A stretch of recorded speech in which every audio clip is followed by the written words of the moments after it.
Hello বন্ধুরা, আজ আমি বানাবো পটলের দোরমা। তো পটলের দোরমা বানাবার জন্য আমি প্রথমে পটলের ছালগুলোকে ভালো করে ছুলে নেব। পটলগুলো আমার ছোলা হয়ে গেছে। এরপর আমি পটলের ধারগুলো কেটে নেব। কেটে নেওয়ার পর পটলের ভেতরের অংশটা আমি বের করে নেব।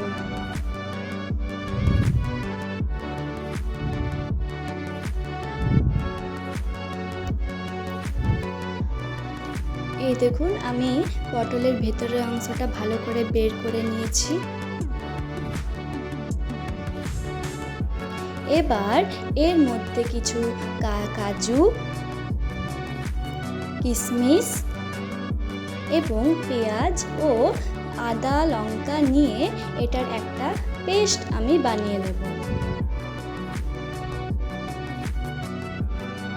পেস্ট বানানোর পর একটা কড়াই নিয়ে তার মধ্যে পরিমাণ মতো তেল দিয়ে যে পেস্টটা আমি বানিয়েছি সেই পেস্টটাকে ভেজে নেব।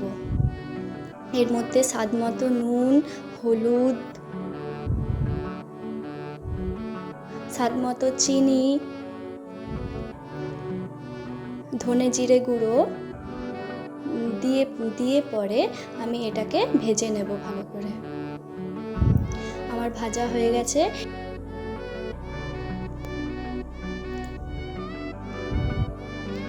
এটা আমি এবারে ঠান্ডা করতে দেব। এটা যতক্ষণ ঠান্ডা হবে তাতে আমি আরেকবার কড়াই নিয়ে পটলগুলোকে ভালো করে ভেজে নেব।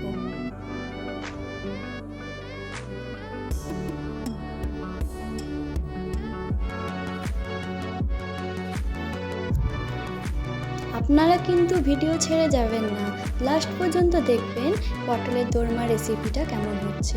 তো আমার পটলগুলো ভাজা হয়ে গেছে। এবার আমি পটলগুলোকে একটা প্লেটে নামিয়ে নিচ্ছি। নামিয়ে নেওয়ার পর এবার যে পুরটা আমি করে রেখেছিলাম সেই পুরটা পটলের ভেতরে ঢুকিয়ে দেব।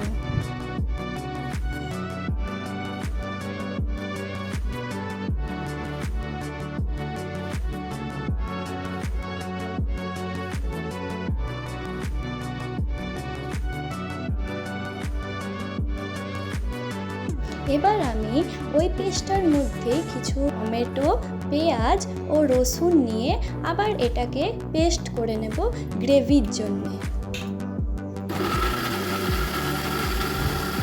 আমার পেস্ট করা হয়ে গেছে। এবার আবার আমি কড়াই নিয়ে গ্রেভির জন্য প্রস্তুতি নেব। প্রথমে পেস্টটাকে ভেজে নেব। এর মধ্যে গোটা গরম মশলা দিয়ে দিচ্ছি। দেওয়ার পর ভালো করে নেড়ে নেব। আবার এর মধ্যে ধনে জিরে গুঁড়ো, হলুদ, স্বাদ মতো নুন ও স্বাদ মতো চিনি দিয়ে দেব।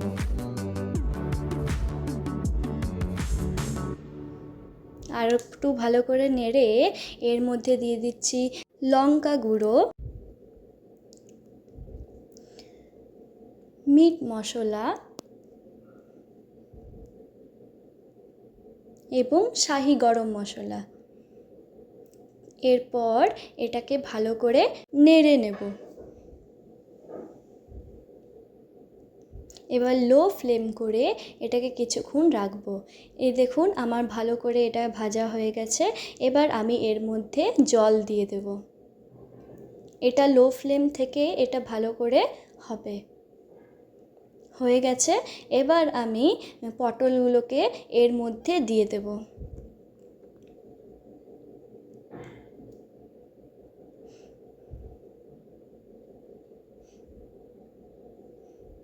এটাকে কিন্তু লো ফ্লেমেই রাখতে হবে।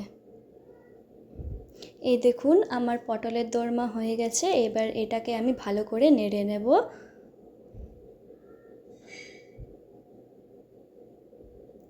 এরপর এর মধ্যে দিয়ে দেব ঘি।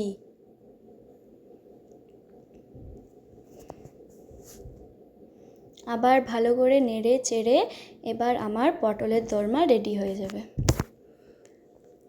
আমার পটলের দোরমা রেডি। আপনাদের কেমন লাগলো প্লিজ কমেন্ট করে জানাবেন এবং আমার চ্যানেলটাকে সাবস্ক্রাইব করে দেবেন। Bye bye.